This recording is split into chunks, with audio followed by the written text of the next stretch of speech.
Canada. Happy Global Wellness Day, joyeuse Journée mondiale du bien-être.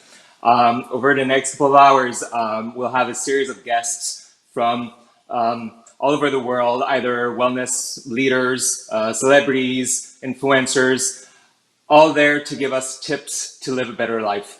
So now let's welcome our next guest, Toronto-based personal development life coach, Calan Breckon.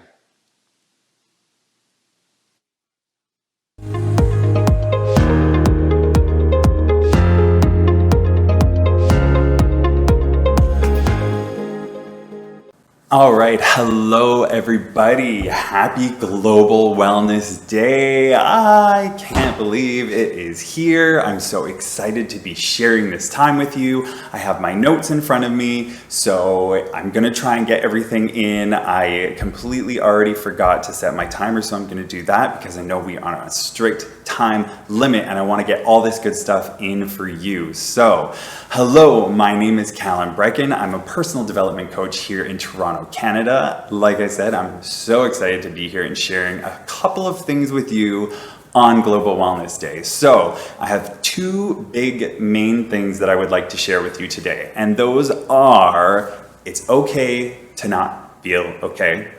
And the second one I'm going to be sharing with you is the Hicks emotional guidance scale, because I think they play really well together. So the first part is during what's going on in the world today, and we all know that it is exceptional times. We are going through something our generation has never been through before. So I just want you to all to know that it's okay to not feel okay. Part of that is you need to allow yourself to go through emotions and feel them in order to release them and let go of them. I myself used to hold on to a lot of emotion. I used to keep it bottled up inside, not go through it, not want to process it, and it started to manifest in a lot of negative ways, physical ways, illnesses, chronic illnesses, and things like that. So once I learned how to actually process and move through the emotions, things started to shift for me in very different ways. So one of the things that I want to talk about is that a little thing I like to call the fear challenge.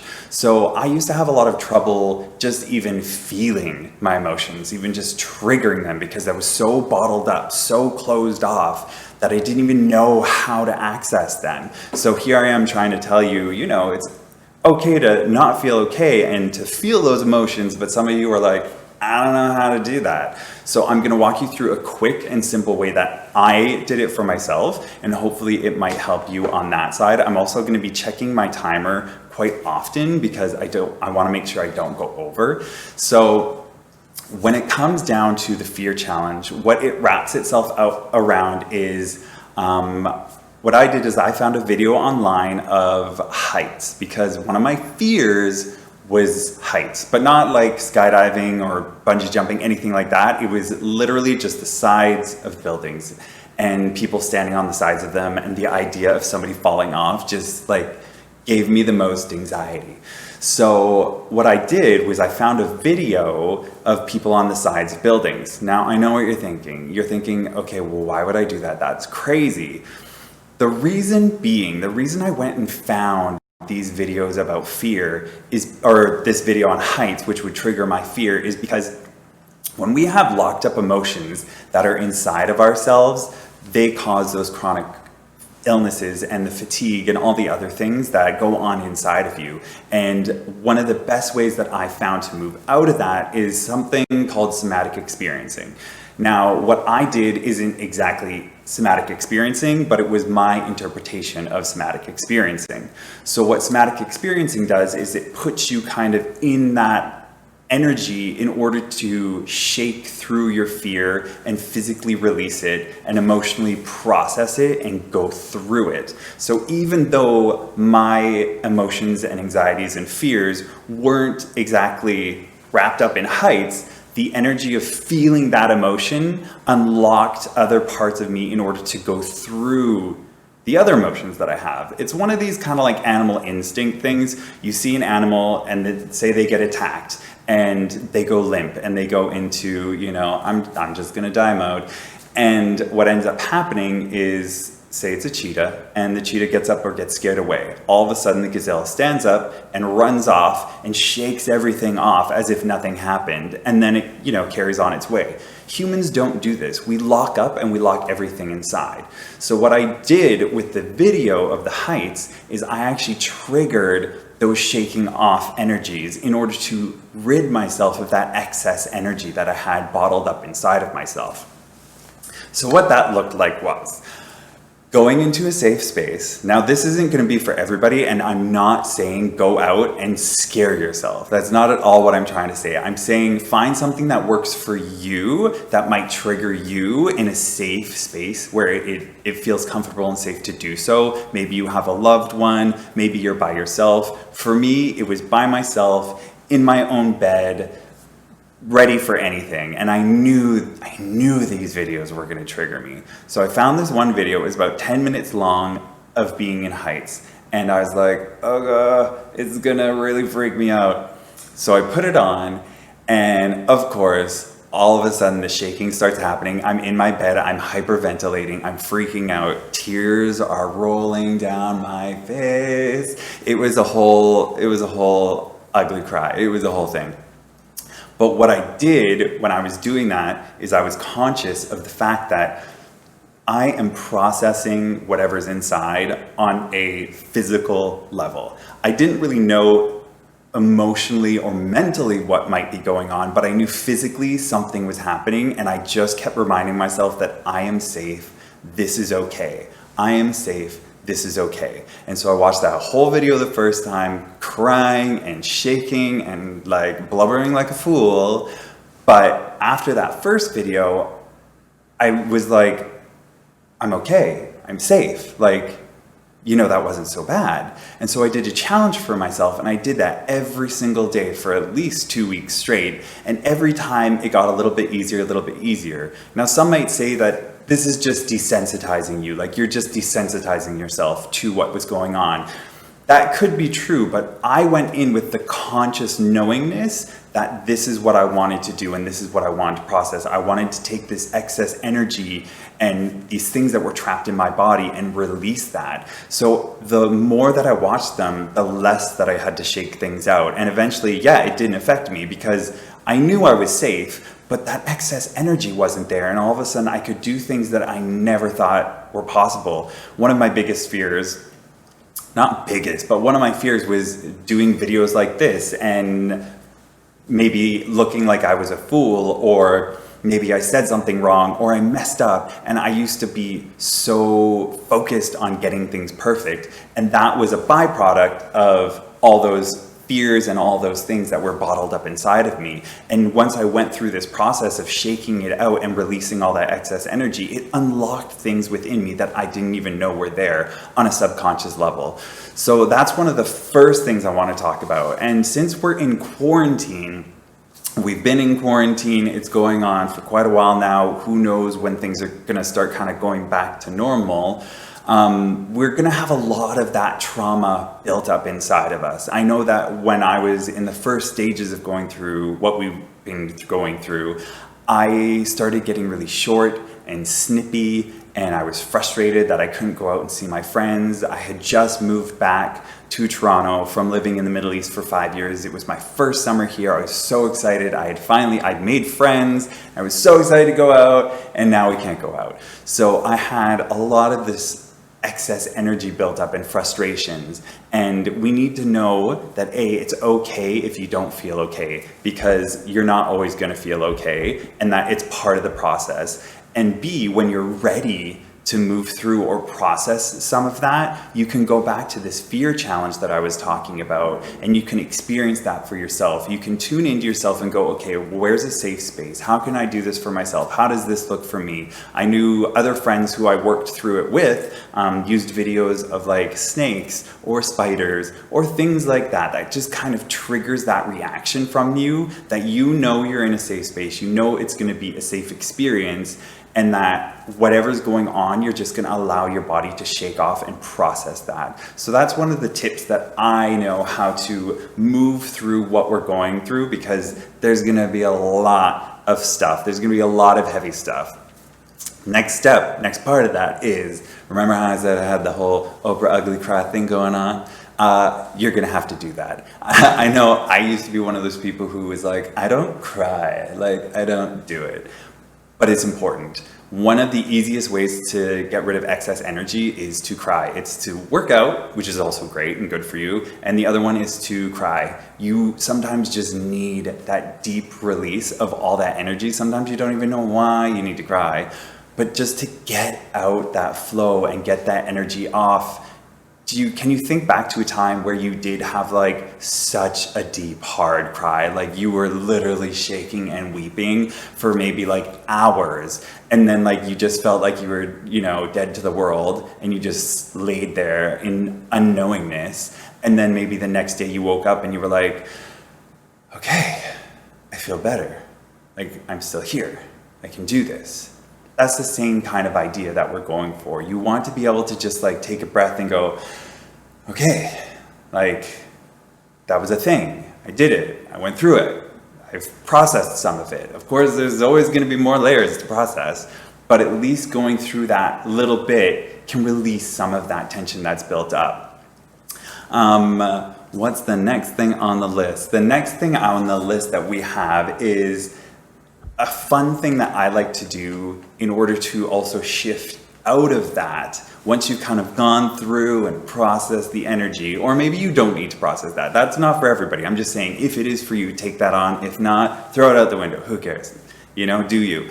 One of the other things that I like to do is we can get very task focused and very focused on kind of the negative things, especially with what we've been going through. So like I said before, I was getting very short and snippy, not necessarily with people I lived with or anything like that, but just with myself or with what was going on, or maybe something was miscommunicated. I had to talk to somebody or my business partner on the phone and things just weren't being communicated properly and I was getting really angry and I didn't know why.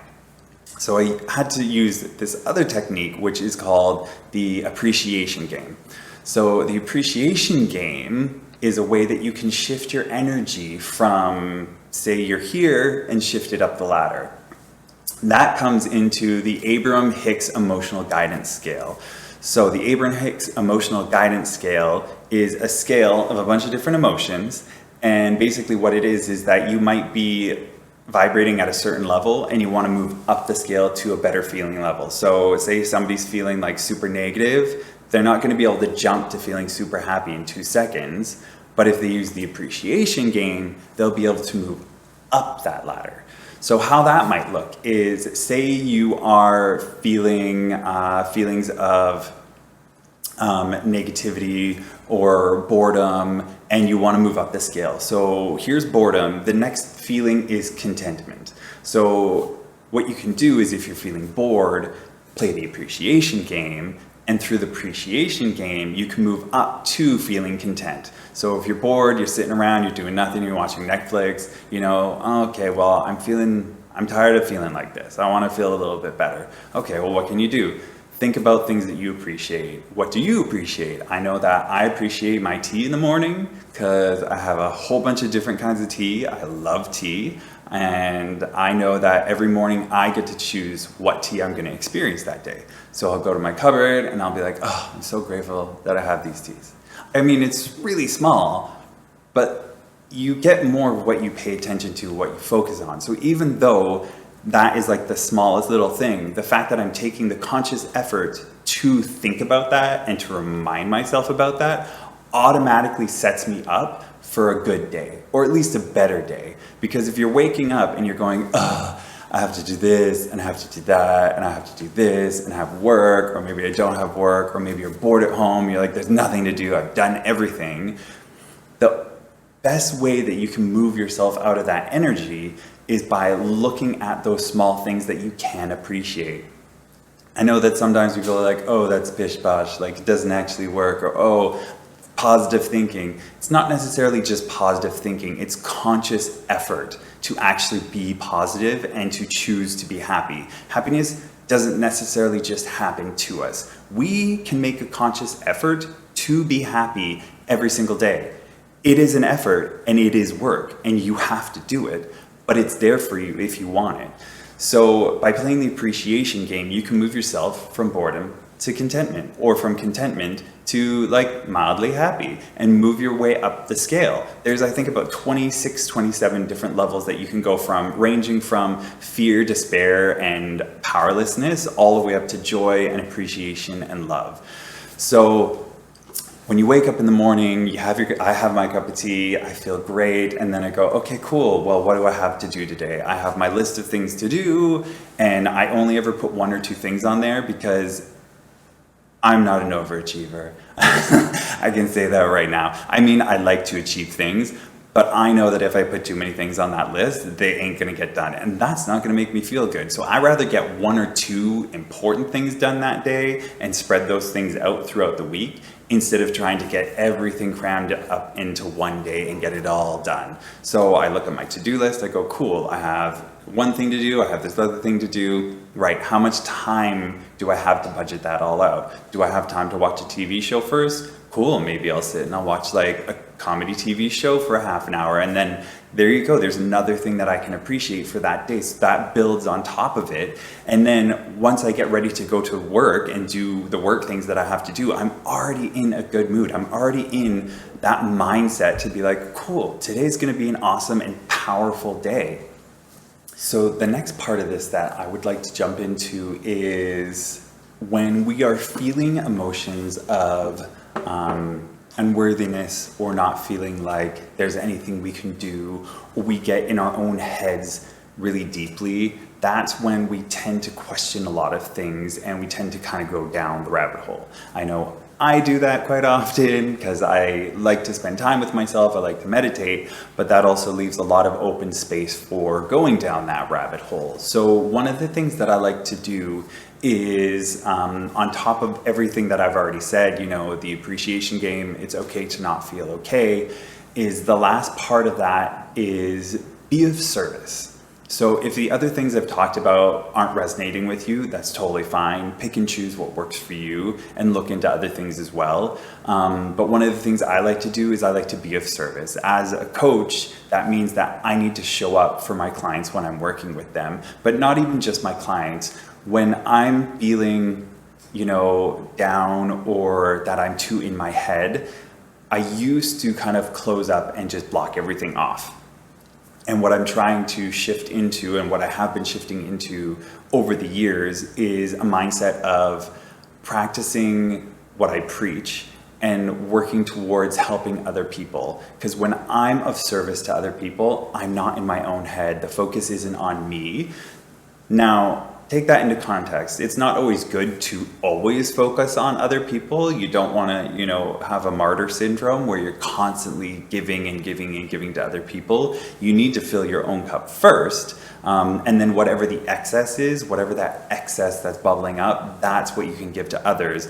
And so maybe when you are feeling a little bit lower and you're more in that kind of content space or that boredom space, not the negative spaces, because first you got to shift yourself up the scale. Like I said, use the appreciation game, shift yourself up the scale. And once you kind of get to like a middle ground, that's when I think it's the best to reach out to other people and help them. So what that could look like is calling a family member, calling a friend. Maybe there's somebody who's struggling with something that you know, and you don't even need to talk to them. You can simply show up and say, hey, I'm here to listen.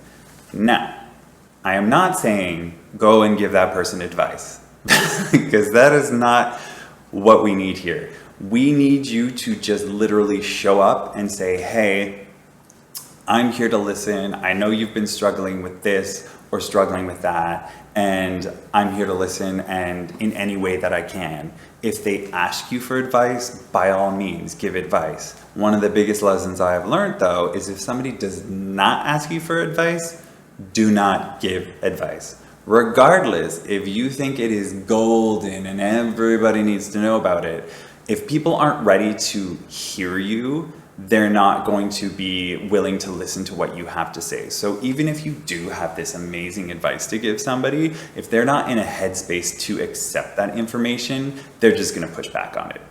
So, but that doesn't mean you can't be of service. Even if somebody's not ready, you know, to hear what you have to say, you can still reach out and talk to somebody. I know during quarantine, it's harder for a lot of people, and that right now specifically is when we should be reaching out to talk to other people. So maybe you have a difficult family member and they're always being negative all the time or complaining all the time.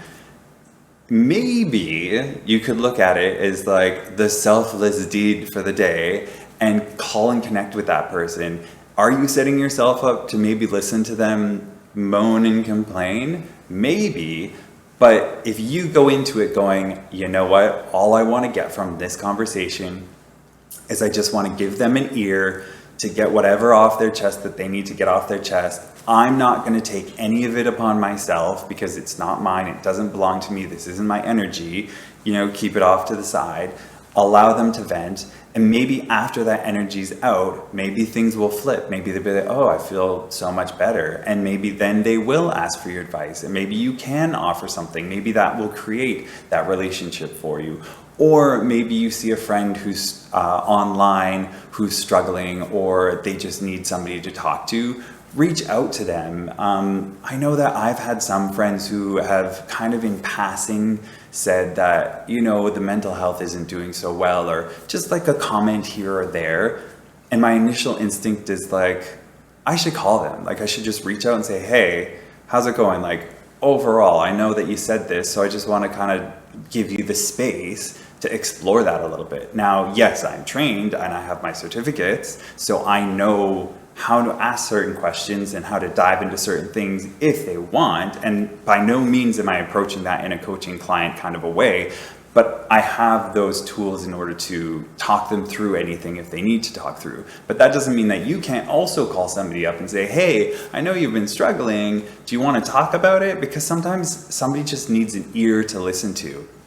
So when you put yourself in this space where you're being of service, you take yourself out of this energy of, you know, brooding within yourself, and you shift yourself into this energy of giving, into being of service. And when we're of service, I mean, I can't tell you what that feels like. I feel so good after I've gone through a coaching call with somebody and I've been able to see the shift from over here and moved over here, kind of opened the minds a little bit, and now they're over in this space where, you know, all this possibility exists. And that's because I was willing to be of service, and it just makes me feel so good. I have limitations around that. I have set up parameters around that. Like I said, you don't want to give so much of yourself that you're now drained at the end of the day. This could be one person every couple of days. This could be one person a week. It can be whatever you need it to be and whatever you want it to be.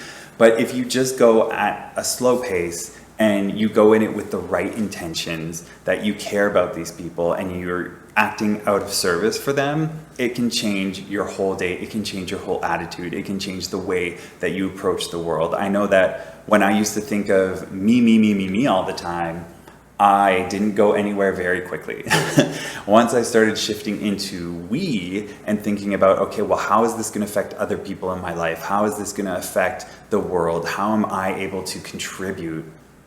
It had a whole different shift in perspective, and I now could appreciate things differently and approach things differently and have a lot of a calmer demeanor to me. So if we take all of these things and encompass that I've talked about today, where it is, it's okay not to feel okay. If you feel like crap, you're allowed to. If you have not been given permission yet, I'm giving you permission right now. If you think that my whole life and my whole quarantine has been like roses and daisies, absolutely not. I'm a human being just like everybody else out there. We all have our own stuff. If you're having a heavy time and having a heavy day, have a heavy day. Give into it. Go grab whatever your favorite drink is, a cup of coffee or tea or a smoothie or milkshake, whatever the thing is. Go grab that, grab all the snacks, chocolates, everything. Go plant yourself on the couch, watch Netflix, watch your favorite movie. Do something that you know is going to move you into that next space. Music, oh my God, music always makes me feel so much better. Just listening to that positive tune, it can shift your whole day. So if you're not feeling great, let yourself not feel great. Give in to the feelings of not feeling great. It's okay. I don't need to give you permission, but if you need it, I am giving you permission to not feel okay. You don't have to be perfect. Nobody is. Take a breath and just release all of that energy. Now, if you do want to feel better, now's when you jump into the appreciation game. I know I keep saying it, I sound like a broken record, but I mean, it works, honestly. Just look around you. Like, I have a roof over my head, I have electricity, maybe you have air conditioning, because honestly, I appreciate air conditioning so much right now. We are going through a heat wave here in Toronto, and my air conditioning is actually broken. So I'm trying my best not to sweat all over everybody because it is really, really warm in here. So I appreciate the workers who have to work through all of this and also work in the conditions that they have to work in, and they're still giving of themselves to come and fix our air conditioning, hopefully by tomorrow or the next day. So I appreciate that. I appreciate being able to have my own space and be able to work from home. I appreciate that I've, done the work to set those things up for myself. So you can literally take anything and appreciate it. And then the last part of that is appreciating maybe somebody around you or people around you and just switching it up. If you're having an argument, you can use it in that way too. Say, because we've all been with a lot of people very closely these days. If you are having a disagreement, just really, it's so hard, but just stop yourself and make an agreement with you and the other person and go, right, we're gonna do this right now. I appreciate, and just say something you appreciate about them. And even say it in like, I appreciate that you cook me breakfast in the mornings, or I appreciate that you make coffee, because it's gonna switch it so quickly. They're gonna be like, what the? And be like, say something you appreciate about me. And if they don't, just keep going at it, because eventually it's gonna shift it, it's gonna move it, and then you're gonna be in a different space where, yes, what you're talking about probably was serious, or maybe it wasn't serious, but now you can talk from a level-headed space. You can go, you know what, I do recognize all these things I appreciate about you, but we do need to have an honest conversation about this thing I was about to explode on, because we've all been pent up with that energy. Now that leads into the other part of doing a little fear challenge for yourself. Shaking out that energy, crying the Oprah ugly cry, getting it all out, being in a safe space, wrapping yourself in a blanket, watching whatever you need to watch, triggering that emotion in a safe way where you know consciously, okay, I'm just moving through this energy, I'm just processing everything, and then I can take a deep sigh afterwards and I'm gonna wake up and hopefully have a lot more energy. And then that moves into being of service. So once you've gone through all of that stuff, you can come into this area of being of service and you can go, okay, maybe I'm bored today, or maybe you've been bored. Now you can just shift and go, okay, well, if I'm bored, let's find somebody who either A, I know I enjoy talking to, or B, I know that I can help them feel better. Call them up, listen to them, actively listen to them. Like, that is a talent. I tell you what, like, there's a lot of people out there who don't know how to actively listen. So actively listen, care about what they're saying. If you do that, I'm telling you, you will feel and you will see shifts in people that you didn't even know were possible. So I hope you can take all of these things that I've talked about today and encompass them into making yourself, hopefully getting yourself to feel better and enjoy, the time that you have, appreciating life a little bit more, going through everything. And I just want to say, happy Global Wellness Day. I'm so grateful that I was asked to take part. I appreciate this. I appreciate being able to share all of this with everybody. So thank you all so much. I hope that you've been able to take something away from today. And if not, well, hopefully, maybe at least there was a tidbit of gold in there. Just like a tidbit. I'll challenge you to find a tidbit of gold in there for yourself. So thank you, everybody. Thank you to the organizers of, Global Wellness Day. Without you, this wouldn't have been possible. And I know they are working insane amounts right now. So thank you. I am now going to pass it back to them. Have the best day ever. Peace, love, rainbows. Bye.